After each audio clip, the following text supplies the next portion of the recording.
बहुत समय पहले उज्जैन के महान राजा राजा विक्रमादित्य अपनी वीरता और न्यायप्रियता के लिए प्रसिद्ध थे।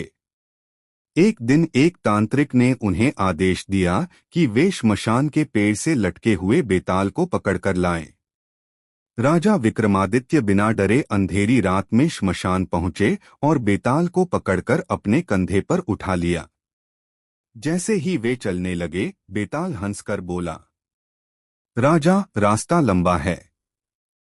मैं तुम्हें एक कहानी सुनाता हूं, लेकिन याद रखना, अगर तुमने जवाब दिया तो मैं फिर से पेड़ पर लौट जाऊंगा।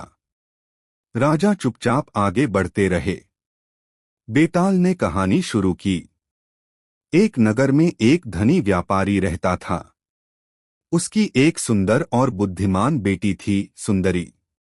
उसके विवाह के लिए 3 युवक आगे आए।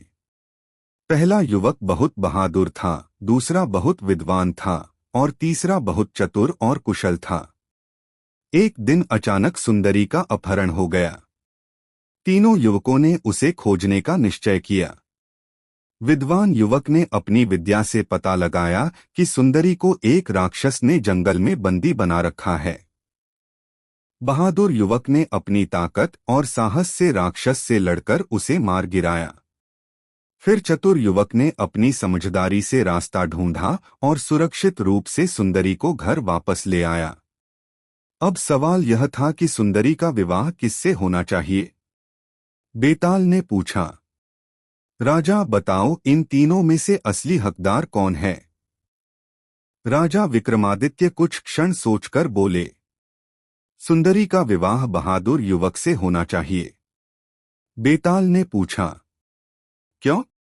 राजा ने उत्तर दिया, क्योंकि विद्वान ने केवल जानकारी दी, चतुर युवक ने रास्ता दिखाया, लेकिन बहादुर युवक ने अपनी जान जोखिम में डालकर राक्षस को मारा और सुंदरी की जान बचाई। इसलिए असली हकदार वही है। बेताल जोर से हंसा और बोला, राजा, तुमने फिर सही उत्तर दिया, लेकिन अब मैं वापस जा रहा हूं।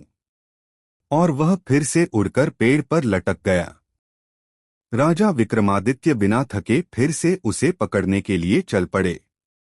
सीख, सिर्फ ज्ञान या चालाकी ही नहीं, बल्कि साहस और कर्म ही किसी को सच्चा हकदार बनाते हैं।